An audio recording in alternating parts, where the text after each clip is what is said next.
여러분 오늘도 잘 견디고 계십니까? 김명준의 뉴스파이터입니다. 오늘의 오프닝 키워드는 구의원 맞아입니다. 한 구의원이 해운대 바다에 표류한 시민을 수십 미터 헤엄쳐서 구조한 소식 엊그제 전해드렸죠. 구의원 맞아! 네, 다른 지역의 구의원은 유흥주점에서 종업원을 성폭행한 혐의로 경찰 수사를 받고 있다고 합니다. 구의원 맞아! 지역사회에서 헌신하는 것까진 바라지도 않습니다. 지역사회에 성폭행이라는 중범죄를 일으켜야 되겠습니까? 7월의 마지막 날 김명준 뉴스파이터 잠시 뒤에 이 소식 전해드리도록 하겠습니다.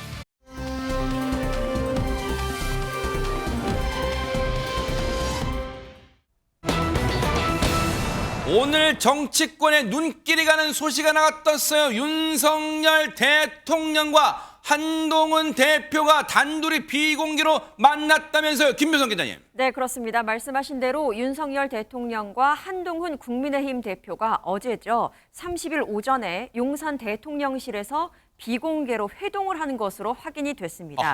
지난 24일에 당정 수뇌부가 좀 많은 사람들이 모여서 그때 삼겹살 회동 만찬을 했었잖아요. 그렇죠. 그래서 왜 한동훈 대표를 1대1로 만나지 않느냐, 한동훈 대표를 원오브 데모로 생각하는 것 아니야 라면서 여러 가지 추측을 낳기도 했었는데 그 만찬 이후에 좀 빠른 시일 내에 이루어진 것 같습니다. 네. 이후 6일 만에 독대가 이루어졌는데요. 물론 명확하게 독대는 아닙니다. 왜냐하면 왜요? 정진석 비서실장이 배석을 했고 옆에 끼었어요. 네, 그렇습니다. 세 분이 함께 이 독대 회담을 가졌고 네. 끝까지 이 비서실장은 배석한 것으로 그렇게 전해지고 있는 상황입니다. 회동은 처음에는 10분이다 이런 얘기가 있었는데 그건 아니고 네. 1시간 30분가량 진행된 것으로 확인이 되고 있습니다.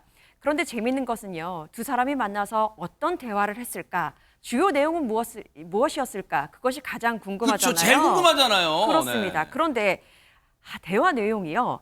대통령실이 밝힌 것과 한동훈 대표 측이 밝힌 것과 조금 미묘한 차이가 있습니다. 왜요? 하나씩 짚어보도록 같은 하겠습니다. 한국어를 쓸 거 아니에요. 한국어를. 네, 한번 어떻게 다른지 한번 느껴보시기 네. 바랍니다. 첫 번째, 대통령실의 발표는 이랬습니다. 대통령실 고위 관계자의 발표에 따르면 네. 점심시간도 미뤄가면서 대화를 나눴다. 1시간 30분가량 대화를 했고 네. 윤석열 대통령이 덕담도 많이 하고 애정어린 조언도 하고 화기애애한 시간을 보냈다. 네. 그리고 당 사람을 두루 폭넓게 아우르고 품어라. 사람을 폭넓게 품어서 내 사람을 만들어라. 그런 게 바로 대표의 역할이다라고 조언을 했고 네. 한동훈 대표도 잘하겠다라고 화답을 했다는 겁니다. 그런데 한동훈 대표 측의 내용은 조금은 다른 느낌입니다. 왜요? 말씀드릴게요. 네. 박정화 대표 비서실장이 발표한 바에 따르면 네. 대통령은 이 자리에서 당의 일은 당대표가 책임지고 잘하면 되는 것이다. 라면서 그 과정에서 여러 의견을 잘 경청하시라라고 당부했다는 겁니다. 살짝 차이가 느껴지시나요? 아니 이게 서종석 평론가님 이게 같은 장소에서 같은 한국어로 말한 거 맞아요. 왜냐하면 이게 온도차가 다르잖아요. 이게 두루두루 써란 것과 당대표가 알아서 하라는 것과 완전 다르잖아요.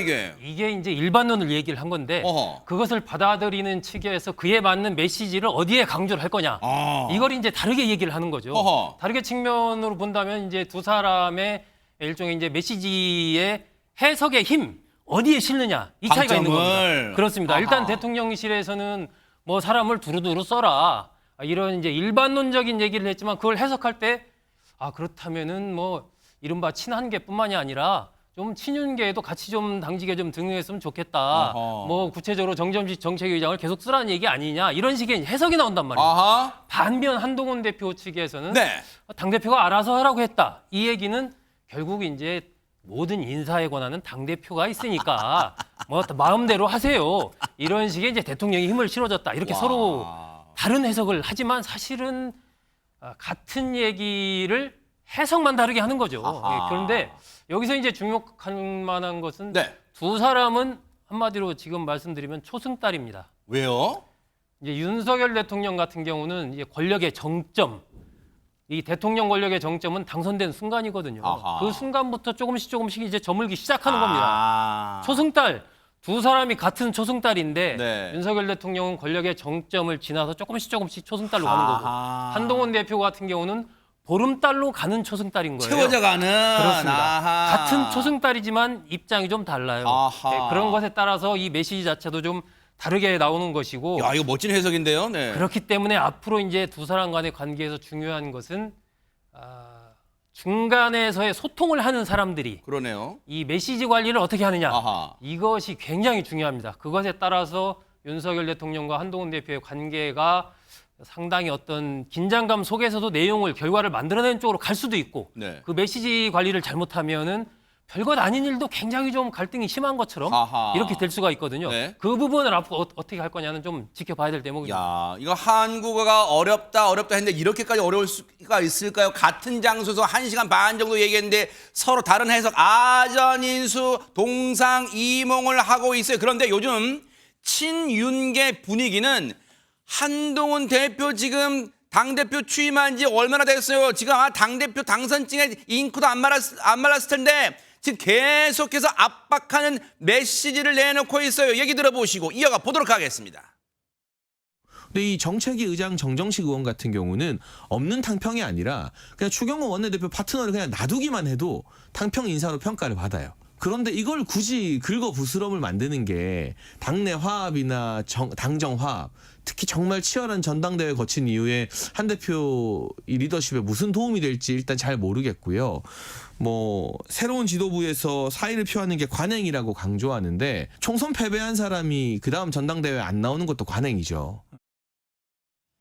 지금 화면에 계속 잡히고 있는 인물이 검사 출신 정점식 국민의힘 정책위 의장이에요. 지금 이 정책위장, 정점식 정책위장의 거취를 놓고 지금 얘기 들으신 대로 친윤계는 아니 그냥 냅둬라 임기도 있는 거 아니냐. 그런데 친한계는 그 스스로 물러나야 되는 거 아닙니까? 세술은 세부대란 말도 있는데 관련 얘기 들어보시고 이어가 보도록 하겠습니다. 그러니까 정책위장이라는 게 일이라는 게 굉장히 그 많은 일을 해야 되고 힘든 일이잖아요. 예. 그 쉽지 않은 당직인데 그거 갖고 그 고생하고 예. 희생하는 자리인데 왜 이거 갖고 이렇게 연연해야 되는가라는 생각이 들고요. 아니 괜히 최고위 구성 관련해서 이게 의결권과 관련된 건가? 예. 그래서 아니 무언가라도 이게 어디선가 이 의결권과 관련해서 결정적인 해경호의를 지어야 된다고 생각하는 건지 이런 생각까지도 가요. 정점식 의원의 경우에는 굉장히 유능하고 또 합리적인 분이고 성품이 아주 온화한 분이에요. 근데도 불구하고 안 나가겠다. 임기가 1년이니까. 근데 혼자 생각일까? 이런 생각도 듭니다. 본인이 그거에 대해서 난 소신이 있어. 임기가 1년이니까. 네. 이렇게 생각하는 건지 아니면 용산에서 야 절대 물러나지 마. 이런 미션이 있었던 건지 이건 다 추측의 영역입니다. 그래요. 그러나 예. 이 문제를 합리적으로 풀지 않으면 앞으로 당정 간의 갈등 요인이 될 수가 있어요. 여러분, 배우를 예로 들면 자기 불량 욕심이 있잖아요. 화면에 자기 얼굴이 많이 나오면 좋잖아요. 지금 정점식 정책위장, 어머! 뉴스 틀면 내가 나오네. 나 뜬 거야? 그럴까요? 지금 손정희 변호사님. 역대 여야를 막론하고 정책위 의장 이렇게 스포트라이트를 받는 경우가 좀 드문 것 같습니다. 네, 정책위의장이라는 직책 자체가 원래 언론 주목도는 낮지만 그래도 그 직책이 가지는 중요한 역할이 있습니다. 어허. 한 당의 중요 정책, 특히 법안과 관련된 여러 가지 그 내부의 의견을 조율해서 방향을 설정하는 중요한 역할이기 때문에 그 자체로도 상징적 있는 당직의 한 종류라고 보시면 될 것 같고요. 네. 또 나아가서는 지금 아까 인터뷰에서 보시다시피 의결권 얘기가 나오잖아요. 그 의결권이라는 것은 이 지금 정책위의장이 이제 당연직 최고위원으로 들어왔을 때 지금 최고위원회 구성에서 9명의 구성원 중에 5대 4로서 과반수 의결권을 갖는 쪽이 사실 여러 가지 정책 결정하는데 우호적인 측면은 분명히 있습니다. 그러다 보니까 네. 이 정책위의장을 사임시키고 새로운 우호적인 사람으로 임명을 하는 것이 한동훈 대표로서는 이 어떻게 보면 힘겨루기에서 이겼고 또 의결권을 확보함으로 인해서 당 장악력에 굉장히 도움된다 이런 관점 때문에 지금 한 자리를 두고 친윤과 지금 친한계가 서로 다른 의견을 제시하고 있는 것이죠. 그래서 정책위 의장이 갖는 물론 그 막중한 임무 그런 역할을 생각할 때도 중요하지만 지금 친한계냐 친윤계냐 그 한 자리 누가 되느냐에 따라서 앞으로 최고위의 구성 의결권에도 영향을 미친다 이런 거잖아요. 그런데 제일 중요한 당대표 한동훈 대표의 입장은 뭘까요? 엊그제 MBN의 뉴스7 김주아 앵커가 진행하는 뉴스7에 출연해가지고 자신의 생각을 밝혔어요. 얘기 들어보시고 이어가 보도록 하겠습니다. 인사는 좋은 정치를 하기 위한 과정이고 도구일 뿐입니다. 제가 지금 63%의 당신 민심을 동일한 수치를 받았잖아요. 네, 다 받았죠. 굉장히 어깨가 무거운 수치인데요. 그 의미가 뭔지, 어떤 변화를 원하시는 것인지, 그 뜻이 뭔지를 잘 숙고해서 제가 차분하게 인사를 하겠습니다. 그러면은 정책 위장을 바꿀지 뭐 그대로 갈지도 아직 정해진 게 제가 여러 가지 없습니까? 숙고하고 있습니다. 숙고라는 단어로 일단은 이 예리한 김주아 앵커의 질문은 일단은 피해 갔는데 소종섭 평론가님 일각에서는 이런 얘기도 해요. 아니 사실 물론 친한계냐 친윤계 인물이 이제 맞느냐도 중요하지만 사실 국민의힘이 이렇게까지 무슨 어떤 모든 사안이 그러면 맨날 최고위에서 5대4로 갈리고 그러냐 이건 너무 지나친 정치공학적 해석 아니냐. 왜 거야와 싸워야 되는 판에 지금 이 국민의힘 내부에서 매 사사건건마다 당대표가 어떤 걸 하려고 하면 5대4로 나뉘고 이건 너무 정치공학적 해석 아니냐 이런 얘기도 있습니다. 그러니까 정점식 정책위의장의 거취 자체가 이렇게 이슈적으로 커지는 거 이거 자체가 국민의힘에는 좋은 현상 아닙니다. 뭐 그럴 이유도 없어요 사실은. 그리고 아까 이제 한동훈 대표 얘기 중에 당신 민심에서 63%를 얘기했잖아요. 네. 그리고 숙고하고 있다 아하. 얘기를 했고 오늘 한동훈 대표가 정점식 정책위의장을 만났습니다. 아하. 조금 아까 속보가 나왔어요. 아 그래요? 속보가 나왔고 서병수 사무총장이 모든 그 임명직 당직자들은 일괄 사표를 제출해달라. 서범수 사무총장 네. 예, 예. 지금 막 이제 좀 또 나왔습니다. 네. 이 두 가지 사안과 아까 그 한동훈 대표의 인터뷰 네. 이걸 종합적으로 본다면 결국은 한동훈 대표로서는 정책위 의장을 새로운 인물로 할 수밖에 없지 않나 아하. 이런 생각을 이미 굳힌 것 아닌가. 네. 이 사안 자체가 너무 상징화돼 버렸어요.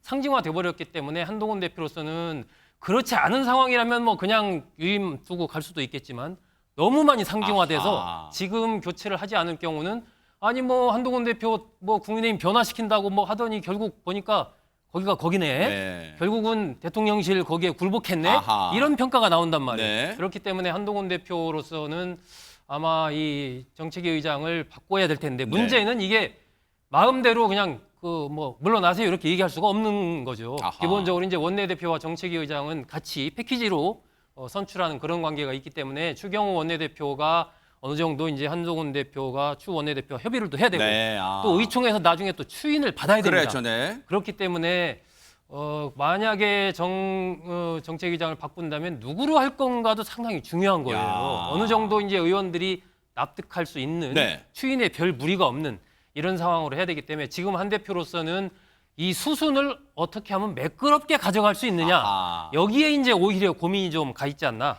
이렇게 생각합니다. 뭔가 한동훈 대표 입장에서는 전당대회를 통해서 당권을 거머쥔 걸 통해서 이제는 다 모든 게 끝났다고 생각했지만 앞으로 이제 이번 이 정책위 의장 인선이야말로 자신의 리더십 시험대에 오르는 거 아닌가 그런 생각 해봅니다. 차분하게 따라부터 보도록 하겠습니다.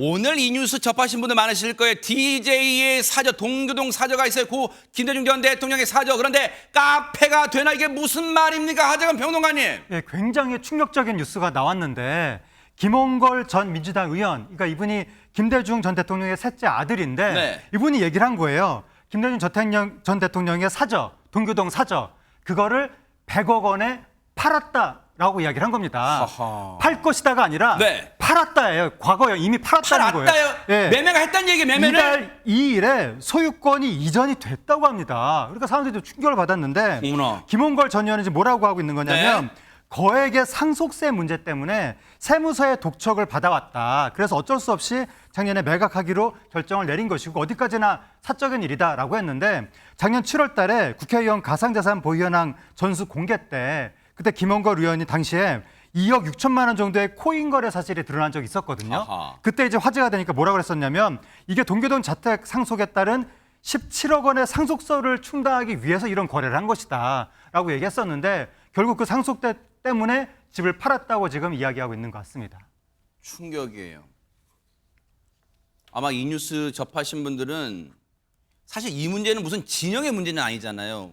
우리 대한민국 국민이라면 이 DJ의 동교동 사저에 대한 어떤 상징성이 있잖아요. 우리의 민주화 운동 과정을 쭉 지켜오면서. 그런데 지금 그 집이 100억에 팔렸다는 거. 100억이란 액수로 우리가 놀라는 게 아니잖아요. 이 집이 팔렸다는 게 우리가 놀라는 거 아니에요. 그런데 보세요. 거액의 상속세가 이유했대요. 그런데 김홍걸 전 의원이 직접 이 집을 소개한 적도 있던 그런 집이에요. 그때 영상 좀 보시고 이어가 보도록 하겠습니다.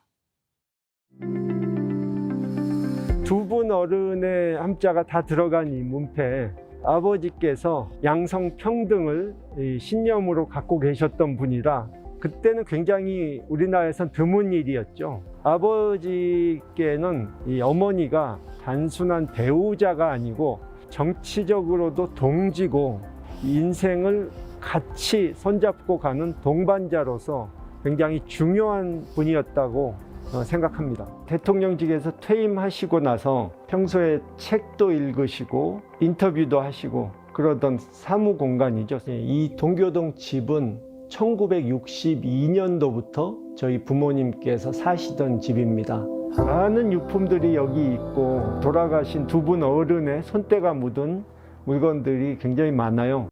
그래서 이 건물을 기념관으로 만들어서 그런 것들이 잘 정리되고 전시되고 많은 국민들이 와서 보실 수 있는 그런 시설이 될 수 있도록 지금 노력하고 있습니다. 이걸 자신의 유튜브 채널을 통해서 김홍걸 TV란 유튜브 채널을 통해서 3년 전에 했던 얘기 다시 한번 여러분의 기억을 되살리기 위해서 방금 마지막에 그 말 읽어드릴게요. 차분차분 여러분 같이 한번 느껴보세요. 이 건물을 즉 고 김대중 전 대통령의 동교동 사저를 말하는 거 아까 영상 나왔던 이 건물을 기념관으로 만들어서 그런 것들이 잘 정리되고 즉 유품들이 잘 정리되고 전시되어서 많은 국민들이 와서 보실 수 있는 그런 시설이 될 수 있도록 지금 노력하고 있습니다. 노력하고 있다면서요. 거의 3년 전에 했던 말이에요. 그러면 그때는 유튜브 구독자 수 늘리려고 그냥 그렇죠 했단 말이에요. 저 뭐예요 저게? 그러니까 참 상속세 문제가 있다라고는 하지만 굉장히 안타까운 일입니다. 정말 이 우리 한국 현대 정치사를 상징하는 인물 삼김을 빼놓을 수가 없잖아요. 네. 그중에서 특히 김대중 전 대통령은 민주화의 상징 그러한 인물이었고 이 동교동이라는 이 집 자체는 하나의 집을 넘어서서 동교동이라는 그 자체가 한국의 민주화를 상징하는 단어였거든요. 그러니까 역사적인 의미뿐만이 아니라 사실은 문화유산으로서의 가치도 있는 그러한 공간인 겁니다. 이 김대중 전 대통령이 1961년 5월 13일 날 처음 국회의원이 됐어요. 그래요. 그 전에 4번 떨어졌습니다. 강원도 인제에서 처음 됐는데 3일 뒤에 5.16 쿠데타가 일어났잖아요. 그래요. 그리고 나서 이제 의원직을 상실하고 서울로 와서 첫 번째 바로 마련한 살게 된 곳이 동교동이거든요. 그래요? 그래서 1962년에 이제 이호 여사와 결혼하고 이러면서 이제 민주화 운동의 하나의 성지로서 그때부터 이제 쭉 자리 잡게 되는데 거의 김 전 대통령이 뭐 영국 유학 시절이나 일산 잠깐 가 있을 때 미국 가 있을 때 이럴 때는 빼고는 다 동교동에서 살았거든요. 그래요? 그러니까 저도 이제 이호 여사 퇴임하신 한참 뒤에 이호 여사님 인터뷰하러 동교동도 가보고 했는데 그 공간 자체가 주는 의미가 있습니다. 딱 들어가는 공간 자체가 주는. 그런데 참 그런 공간이 카페로 뭐 변모한다 이런 뉴스를 보고 참 마음이 아팠는데 이게 김 전 대통령 동교동만 그런 게 아니에요. 과거에 이제 김종필 전 국무총리 청구동이라고 불렸잖아요. 예. 행정구역상으로 이제 신당동인데 그 청구동 자택도 김종필 전 총리가 세상을 떠나시고 나서 그것도 마찬가지로 이 개발하는 분한테 팔려나가서 그냥 지금 빌라가 들어섰거든요. 세상에. 그래서 이런 이제 우리 현대사의 현대 정치사의 중요한 역사의 현장들이 흔적 없이 사라진다는 것이 참 굉장한 안타까움을 좀 갖게 합니다. 아니 그 아까 김홍걸 전 의원의 그 얘기 중에 그래픽으로 나온 거 있잖아요. 이거는 뭐 사적인 일이라 그거 다시 보여주세요. 그거 보여주시면 제가 여기서 너무나 기가 찬 대목이 보세요. 거액의 상속세 문제로 세무서의 독촉을 받아서 어쩔 수 없이 지난해 매각을 결정했고 이미 매각됐다는 거야. 앞서 하재근 평론가님 얘기하셨죠? 이미 매각된 거예요. 그런데 보세요. 아랫줄 보세요. 어디까지나 사적인 일이다. 그러니까 손정혜 변호사님 뭐예요? 야 언론들 너희 이거 참견하지 마. 나 비판하지 마. 이거 어디까지 나 개인적 문제고 내가 팔 수 있는 거야. 나 그래서 판 거야. 나한테 뭐라 하지 마. 뭐 그런 겁니까 지금?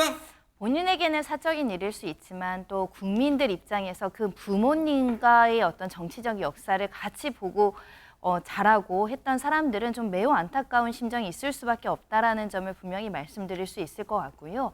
특히 이 정치적인 상징성도 있지만 여기가 사실은 많은 정치인들이 오고 가면서 대한민국의 중요한 현안들이 이루어졌던 역사적인 어떤 공간이긴 하잖아요. 좀 유지되길 바라는 마음이 있었고 다행히 기념관으로 추진하겠다라는 이야기를 믿고 기다린 사람도 있었을 텐데 그 약속이 지켜지지 않은 부분에 대한 안타까운 마음은 당연히 이제 설명해야 되지 않을까라는 생각이 드는데 또 안타까운 것은 그 매수자도 그런 뜻을 간직해서 또 이 공간을 보존할 수 있잖아요.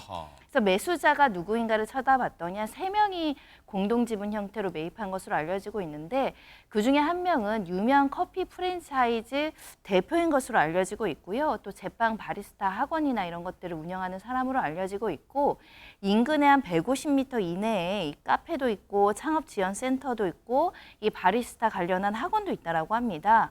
그러다 보니까 지역사회에서는 원형이 보존되기보다는 개조해서 카페 형식으로 이루어질 가능성이 높은 거 아니냐. 상업적으로 변경될 가능성이 높다는 것이고요.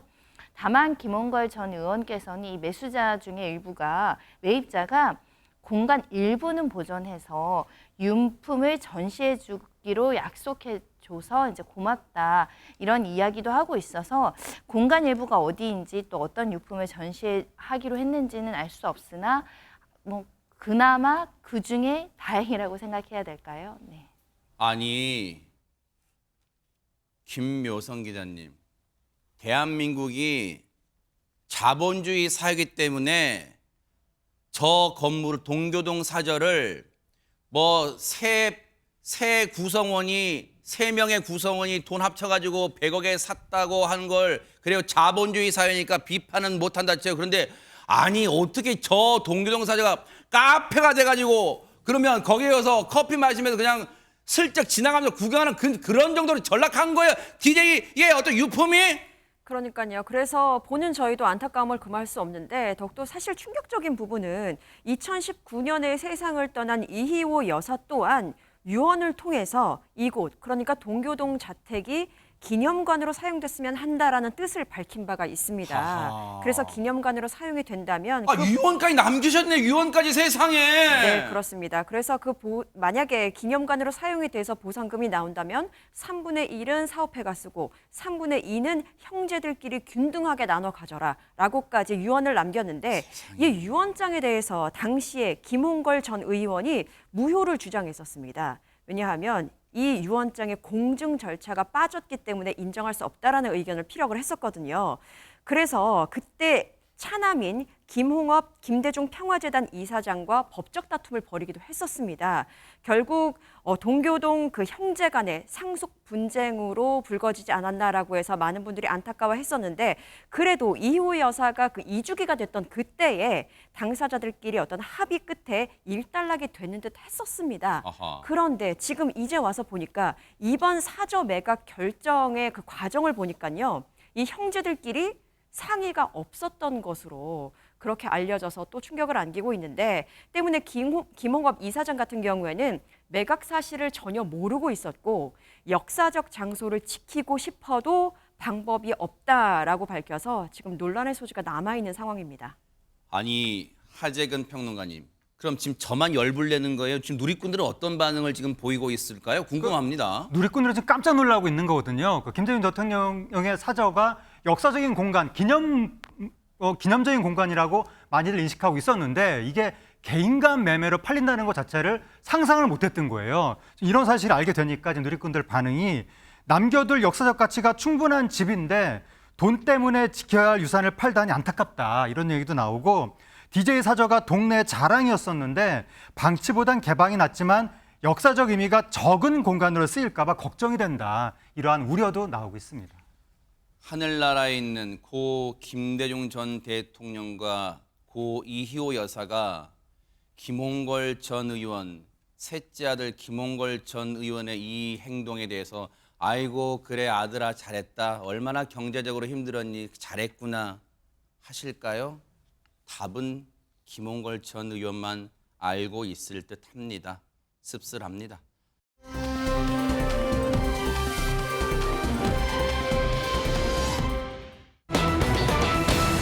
자, 우리 바꿔볼게요. 근데 제목부터 세상에 심각하고 진짜 이게 뭐예요, 김묘성 기자님? 네, 이 내용을 보고 들으면서 제 눈과 귀를 의심했습니다. 서울의 한 기초단체 구의원이 30대 남성입니다. 성범죄 혐의로 경찰에 입건됐다라는 소식입니다. 경찰은 이 남성을 특수 준강간 혐의로 조사 중이다라고 밝혔는데요. 해당 사건은 지난 4월에 벌어졌더라고요. 조기 체육회 행사 후에 서울 서초구의 한 유흥주점에서 뒤풀이를 했는데 뒤풀이를 하다가 한 여성 종업원을 성폭행한 혐의를 받고 있는 겁니다. 그런데 더 충격적인 건요. 네. 해당 구의원이 이 여성 종업원을 상대로 범행을 저지르는 동안 일행 3명이 망을 본 것으로 알려져서 충격을 안기고 있습니다. 진짜 기가 찹니다. 듣고도 기가 차요. 귀를 그냥 후벼 파고 싶어요. 안 들은 것처럼 하고 싶어도 정말로 소종섭 평론가님, 당시 유흥주점이면 곳곳에 CCTV 있기 때문에 경찰이 이거를 아무 근거 없이 입건하지는 않았을 거 아닙니까? 그렇죠. 여러 가지가 이제 확실하게 밝혀졌으니까 그거에 따라서 진행이 됐고 이 당일 일어난 게 총선 당일이에요. 그날 당일인데 본인은 시시했던 거예요. 시시했는데 피해자가 이제 경찰에 고소장을 접수하고 아하. 이러니까 경찰에서 의회에다가 그걸 통보를 하고 그러면서 이제 주변 동료 의원들한테 조금씩 이 사실이 알려지고 이러다 보니까 본인이 어쩔 수 없이 8일 날 탈당계를 이제 당에 낸 거죠. 탈당계를 냈고 그러다 네. 보니까 이 서울시당 윤리심판원에서 그 내용에 대해서 이제 심사를 했고 네. 그래서 오늘 제명이 됐습니다. 제명이 됐어요. 제명이 네. 돼서 이제 5년간 뭐 복당이 불가능하게 됐는데 네. 이게 뭐 정치 활동 이런 문제를 떠나서 그건 당연히 못 하는 거죠. 당연히 있을 수가 없는 일이고 그런데 여하튼 그 선출된 구민의 대표 구의원이 이런 행동을 했다라는 것이 보통 행동이 아니지 않습니까? 네. 이게 뭐 도저히 정말 믿겨지지 않는 그런 사건입니다. 민주당에서 제명을 했다는 얘기는 보세요. 손정희 변호사님. 뭔가 당 차원에서도 진상조 수사권은 강제 수사권은 없다 하더라도 나름 소명도 듣고 뭔가 절차를 밟았을까요? 그래서 뭔가 혐의점이 있다고 봤기 때문에 제명 절차 들어간 거 아니에요? 근데 보세요. 더 기가 찬 게 이미 지난 4월 10일 총선 때 이런 짓을 저질러 놓고 지난 8일 날 탈당계를 본인이 제출. 그러면 그동안 버젓이 구의원 활동해왔던 거예요? 버젓이 뻔뻔하게? 네. 본인이 스스로 자진 사퇴하고 책임을 통감해도 부족하지 않는다라고 말씀드리고 싶은데요. 그런 와중에도 MBN에 이제 사실 확인차 전화를 했더니 억울한 면이 있다. 변호사 통해 연락하겠다라는 취지로 범행을 부인한 것으로 알려지고 있는데 본인 주장은 합의하에 관계를 가졌다는 겁니다. 합의하에 관계를 가지는데 왜 일행이 3명이 망을 봐주나요? 도저히 이해하기가 어려운 변명이지 않을까. 본인이 어떤 공적인 지위에 있다는 사실을 망각한 게 아닐까. 나아가서는 특수 준강간죄라는 것은요. 특수는 여러 명이 합동해서 성범죄를 했기 때문에 특수가 붙은 것이고 준강간은 술에 취하게 하거나 술에 취한 상태를 이용해서 이렇게 성범죄를 했다라는 것이기 때문에 일반인으로서도 굉장히 엄중한 재질인데 이 공적인 어떤 그 구에서 활동하던 정치인이라는 게 굉장히 놀랐고요. 경찰에서 어제 구속영장 신청했습니다. 아, 그래요? 그러니까 어느 정도 범죄도 소명되고 구속영장을 신청할 정도로 범죄의 중대성도 인정된다라고 본 것 같습니다.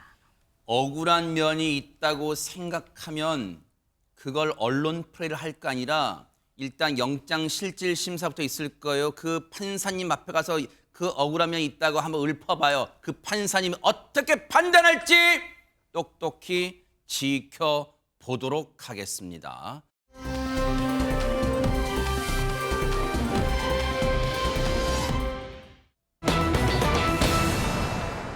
인명 인면수심이란 단어 여러분 아실 거예요. 딱 들어맞는 그런 사건입니다. 김묘성 기자님. 네, 그렇습니다. 지난해 3월 강원도 동해에서 일어난 일입니다. 영상이 하나가 준비됐는데요. 네. 그거 보시고 말씀 이어가도록 하겠습니다. 네네.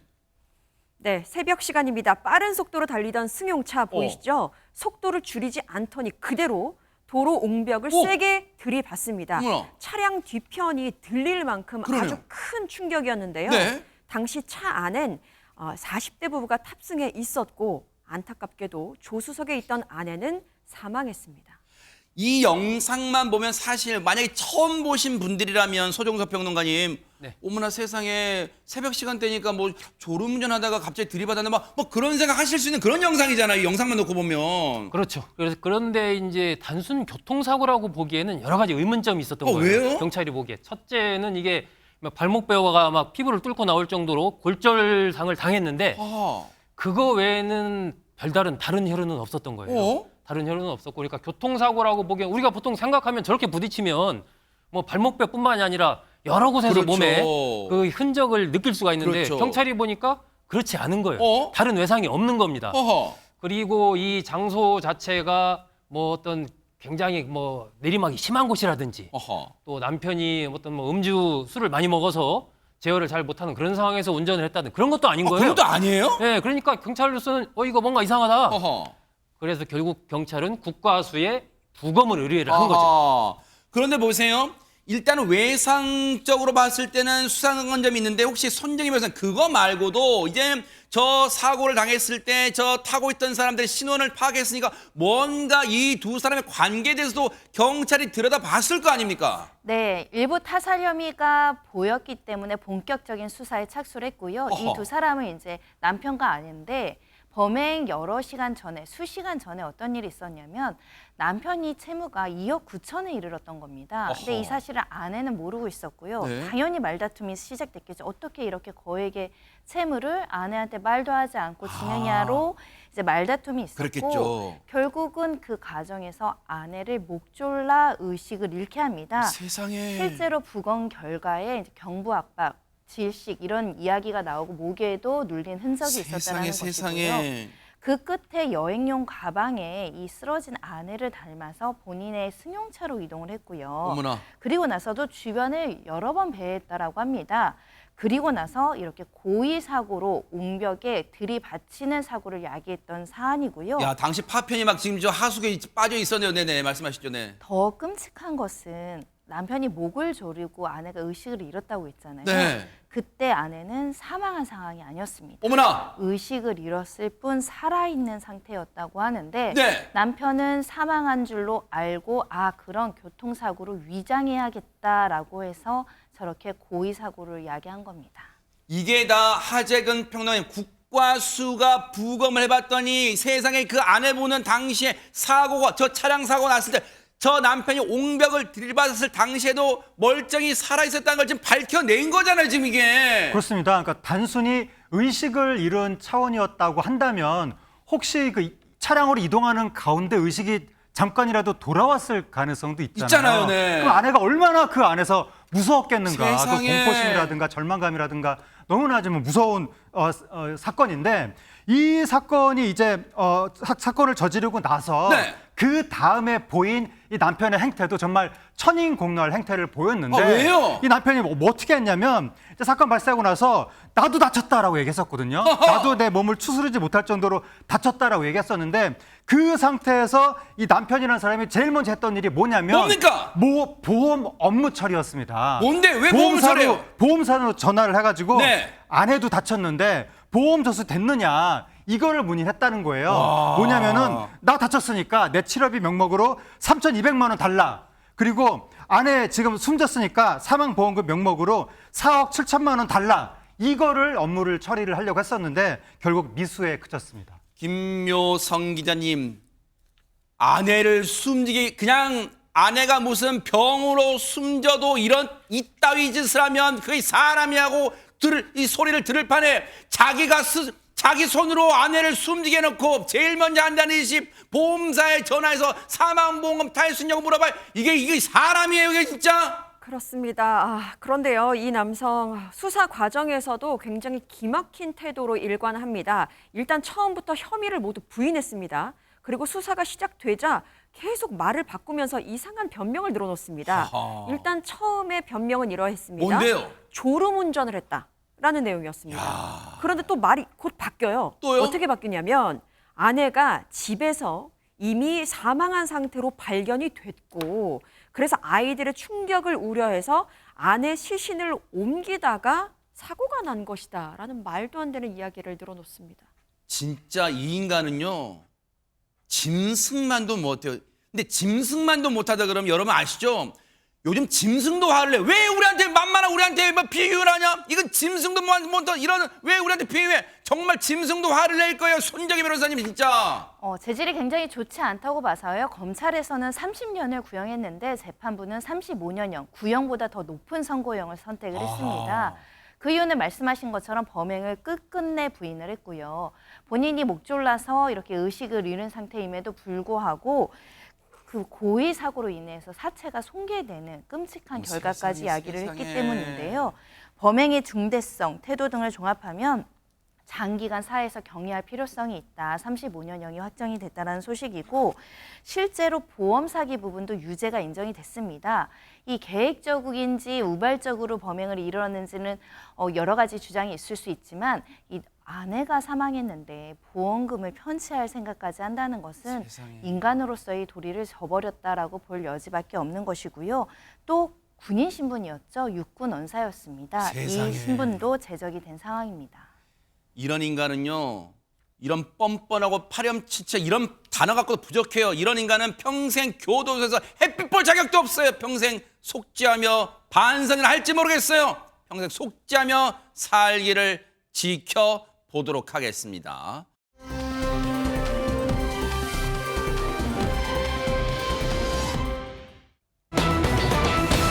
자, 분위기 바꿔볼게요. 한 사람을 위해서 노래한 국민 MC들. 와, 이거 뭔가 제목은 좋아 보이는데 이게 알쏭달쏭 무슨 내용일지 궁금합니다. 김효성 기자님. 네, 국민 MC 하면 누가 떠오르시나요? 유재석. 네, 그렇습니다. 네. 또 강호동. 강호동. 네. 네. 또 죄송해요. 네, 김구라 씨도 있고 아하, 또 그보다 네네. 선배인 이경규 씨도 있고 김국진 씨도 있잖아요. 네. 근데 지금까지 말한 모든 사람들이 모두 뭉쳤습니다. 에? 게다가 여기에 이수근, 조세호, 장도연, 이진호 이렇게 신흥 강자로 꼽히는 MC들까지 모두 뭉쳤습니다. 모두 뭉쳐서 무엇을 했느냐? 바로 노래를 했습니다. 노래 제목이요. 서울간 내님이라는 곡인데 네. 뮤직비디오도 오늘 공개가 됐습니다. 그래요? 그렇다면 이들이 다 같이 가수 데뷔라도 한 걸까? 그게 아니라요. 노래의 주인공은 한 명인데요. 오호. 지금부터 들려드릴 테니까 누구의 신곡인지 한번 맞춰보시죠. 야, 네네. 진달래꽃이 피면 서울간 내님이 오신댔어요. 뒷산에 나리나리 대갈꽃이 피면 서울간 내님이 날 보러 오겠지. 사랑하는 님이시여 네 모실 때 안겨드릴게요.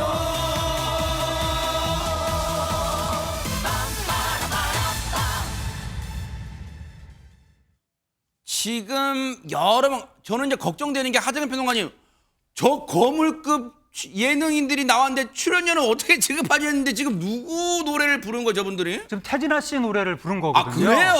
저 정도의 예능 MC들이 다 하나의 프로젝트로 모이려면 저거는 웬만한 개별 방송사가 하기 어려울 것 같은데 이야. 저분들이 그 태진아 씨 6월 달에 낸 신곡인데 저 노래가 그 저 신곡 뮤직비디오에 지원 사격을 한 거예요. 그래요? 정말 뜻깊은 모습을 보여준 것 같습니다. 예. 지금 지원사가 했다 하더라도 보세요. 보통 이 친한 가수가 뮤직비디오를 만들면 보통 이제 카메오 정도로 해가지고 하정현 평론가님 뭐 깜짝 출연 예. 요 정도잖아요. 근데 대박 사건 분량 장난 아니에요 지금. 보통 잠깐 출연하는 거지 직접 본인이 네. 노래를 부르진 그러니까요, 않거든요. 네. 노래는 가수가 부르는 건데 어허. 아주 특이한 모습을 보여준 건데 네. 왜 저런 이벤트를 했냐면 태진아 씨가 5년 전부터 부인 간병을 하고 있는데 노래 옥경이의 주인공인 그 부인이 네. 5년 전부터 치매를 앓고 있는 거예요. 아이고. 그래서 태진아 씨가 간병을 하고 있는데 그러한 태진아 씨를 돕기 위해서 이번 신곡인 서울간 내님 그 노래 뮤직비디오에 출연을 결정한 거예요. 아이고, 세상에. 그 출연도 단순한 출연이 아니라 네. 각자 이 노래를 부르는 영상을 직접 찍어서 태진아 씨한테 보내주는 방식으로 진짜예요? 참여를 하게 된 것이고. 그래서 장소가 다 제각각이군요. 그렇습니다. 어떤 방식으로 이렇게 뮤직비디오를 만들게 됐는지 태진아 씨한테 직접 물어봤는데 네. 이렇게 태진아 씨가 이야기했습니다. 그래요. 한번 들어보시고 이어가 보도록 하겠습니다. 유재석 가구 강호동하고 이렇게 내가 전화를 해서 여기 신곡이 하나 나오는데 한번 들어봐. 그러니까 그러면 이번에는 뮤직비디오를 간단하게 만들으시죠. 그래. 안 할 뮤직비디오 만들 생각은 없는데 아니 챌린지 스타일로 하세요. 그래. 자기가 뭐 부르고 싶은 구다리를 불러서 동영상을 찍어서 보내드릴 테니까 그거를 선배님 편집해서 쓰세요. 유재석이가 찍어서 보내줄 때 옆에 조세호가 같이 있었대요. 김구라는 또 김구라대로 장도연이가 찍어서 저한테 보내주고 강호동은 해외에서 녹화하고 있다가 이제 이수근이하고 이진호가 같이 찍어서 나한테 보내줬어요. 경규한테 또 그거 보내줬더니 자기 집에서 그냥 불렀대요. 그냥 편집을 하면서 참 많이 울었어요. 고마워서. 형수님 때문에 힘드신데 저희들이 병문안도 가야 되는데 못 가뵙고 참 죄송하다고 선배님 힘내시라고 그러면서 우리가 있잖아요. 저희들이 응원해 드릴게요. 그러면서 이렇게 보내준 거예요. 어머나 세상에 듣고 보니까 손정희 변호사님 태진아 씨가 직접 이 후배 잘 나가는 MC들한테 야야야 호동아 이 경규야 야 니네 요렇게 컨셉을 찍어 나한테 보내줘 이렇게 한 게 아니었네요. 네, 처음 아이디어는 유재석 씨가 우리가 이렇게 한번 해볼게요 라고 제안을 했다는 건데 아무래도 유재석 씨 마음이 좀 깊고 배려하는 스타일인데 지금 태진아 씨 아내가 투병 중이잖아요. 아하. 그러다 보니까 병간호하느냐고 이 뮤직비디오 찍을 틈이 없겠다, 좀 어렵겠다, 응원하는 차원이 아니었을까라고도 생각을 하는데 네. 본인도 처음에는 뮤직비디오 찍을 생각이 없었다는 겁니다. 아하. 그런데 이렇게 유재석 씨 이렇게 해보자라고 해서 이걸 받은 거죠. 그래서 이렇게 처음 보는 뮤직비디오가 탄생하게 된 건데 네. 요 영상을 이제 후배들로부터 다 받아가지고 갖고 있다 이걸 편집을 해야 되잖아요. 네. 편집하면서 이게 너무 고마워서 펑펑 우셨다고 합니다. 세상에 왜 안 그러겠어요. 그리고 이게 오늘 공개된 따끈따끈한 뮤직비디오인데 딱 열어봤더니 세상에 김묘성 기자님 저런 대스타들이 이렇게 각자 다 이렇게 십시일반시로 영상을 보내줬으니 얼마나 감동이 100배였을까요? 그러니까요. 보면서도 대단한 정성이다라고 보여지는데요. 태진아 씨가 워낙 연예계 대표 마당발 스타 중 한 명입니다. 이경규 씨 같은 경우에는 8년 전, 5년 전에도 이미 앞서서 태진아 씨의 뮤직비디오에 출연한 적이 있었고요. 네. 강호동 씨 역시 그렇습니다. 강호동 씨가 공개한 에피소드 하나를 말씀드리면 네. 원래 이경규 선배가 남 칭찬, 남에 대한 좋은 얘기를 잘 안 하시는 분인데 존경하는 사람이 있나요? 라고 물을 때마다 태진아 선배님처럼 되고 싶다라고 이야기를 했다는 겁니다. 그래요? 네. 그래서 이유가 뭐냐라고 물으니까 네. 그냥 볼 때마다 경규야 뭐 필요한 거 없어? 라면서 베풀려는 모습을 보여줬다고 해요. 세상에. 그래서 강호동 씨도 태진아 씨에 대해서 다시 한번 보게 됐고 네. 그리고 뮤직비디오 출연을 앞선 다른 방송인들과 태진아 씨도 여러 가지 인연이 있더라고요. 그래요? 네. 태진아 씨가 후배들에 대해서 남긴 이야기가 있는데요. 네. 먼저 김구라 씨에 대해서는 사랑하는 후배 3명 안에 든다라고 아끼는 그래요? 마음을 그대로 드러냈고 어머나. 또 김국진 씨 같은 경우에는 치매 앓는 아내를 보고 많이 울어줬다라면서 따뜻한 에피소드를 전하기도 했습니다. 네. 특히 이 중에서 김구라 씨 같은 경우에는요. 아들 동현군 있잖아요. 네, 엊그제 군대 갔잖아요. 네, 동현 씨를 그러니까 태진아 씨가 동현군을 볼 때마다 용돈을 막 100만 원씩 줬다는 거예요. 어머나 진짜예요? 네, 그러면서 너무나도 깜짝깜짝 놀랐었고 지인들의 자녀를 만나면 그렇게 많이 베푸셨다라고 야. 하면서 에피소드를 또 내놨습니다. 세상에 현실 천사분이셨군요, 태진아 씨가. 그런데 요즘 어떻게 이제 뮤직비디오로 봐서 반가운 얼굴을 뵀는데 어떻게 지내시는지 그 근황도 궁금하잖아요. 이런 얘기를 들려주셨네요. 같이 한번 들어보시고 이어가 보도록 하겠습니다. 집사람은 좋았다 나빴다 해요. 비가 많이 온다든가 날씨가 더울 땐 또 좀 힘들어하시고 또 이렇게 올라치 날씨가 이렇게 선선하고 괜찮고 하면 컨디션 좋으세요. 조금씩 좋아지는 것 같은 느낌도 있고 그 더 이상 그렇게 빠지진 않고 있어요. 이것도 참 너무 감사한 거죠. 김명진 앵커님한테도 안부 전해주세요. 내가 좋아해요. 그 뉴스를 자주 봐요 제가. 어머 대박 사건 왜 제 이름이 왜 나올지 제가 너무 당황스러운데 너무 감사합니다. 태진아 선생님 너무너무 감사드리고 뉴스파이터 어쩐지 시청률 잘 나온다 했는데 태진아 선생님이 꼭 시청해 주신 덕분이었군요. 정말 감사드리고요. 그리고 꼭 사모님도 이 쾌차 되실 거라고 믿어 의심치 않습니다. 힘내시기 바랍니다. 뮤직비디오 잘 될 거예요.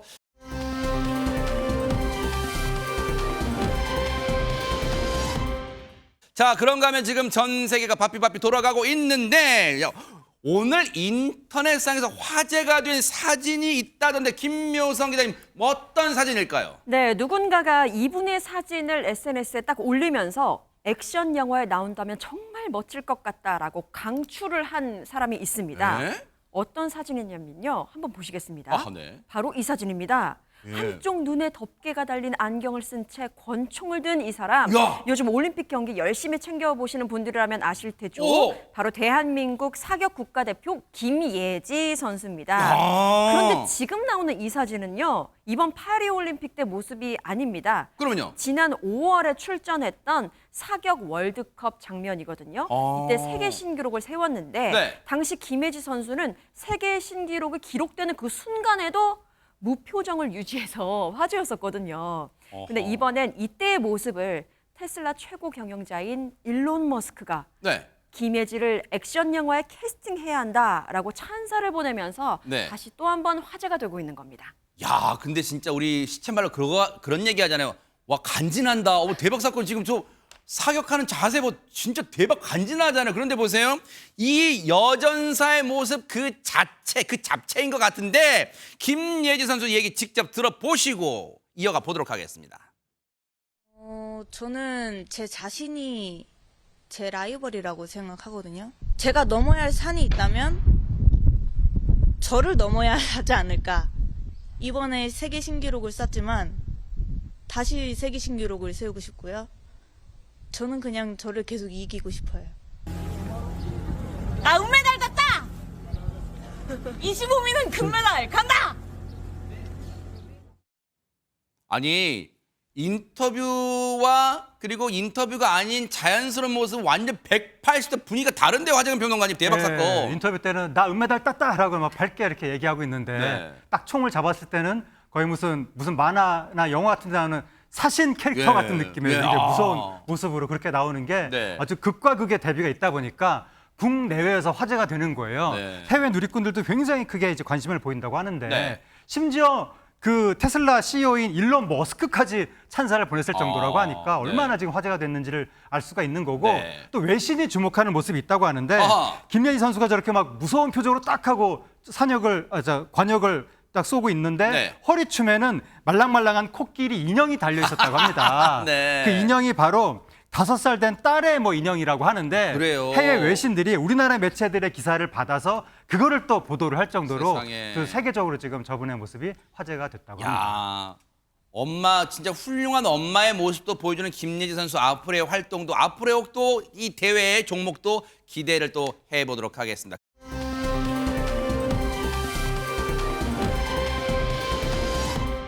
그런가 하면 중국에서는 느닷없는 소식이 들려왔다면서요, 김묘성 기자님. 네, 그렇습니다. 중국에서 때 아닌 유명 배우의 사망설이 퍼지고 있어서 네? 논란입니다.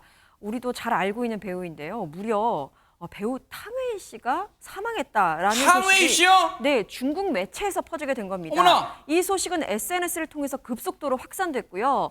중국 포털 사이트 그 검색창에서는 탕웨이 사망이라는 검색어가 1위를 할 정도였습니다. 어머나! 그런데 이건 모두 가짜 뉴스입니다. 허허. 하지만 누리꾼들 또 이 거짓 소문을 계속 SNS에 퍼뜨리게 되죠. 이런 게시물이 올라오기도 했는데요. 누리꾼의 글입니다. 네. 우리가 사랑하는 여배우 탕웨이가 세상을 떠났다. 명복을 빈다. 그립지만 잊진 않을 것이다. 댓글과 좋아요로 애도와 조의를 표해달라. 라는 글이 올라왔습니다. 아니 너무나 어처구니가 없는 게 하재근 평론가님 탕웨이 씨가 나오는 광고 오늘 낮에도 버젓이 제가 보고 왔는데 만약에 진짜 사망수첩 저거 뭐 광고가 나오겠어요 진짜. 너무 깜짝 놀랐는데 진짜.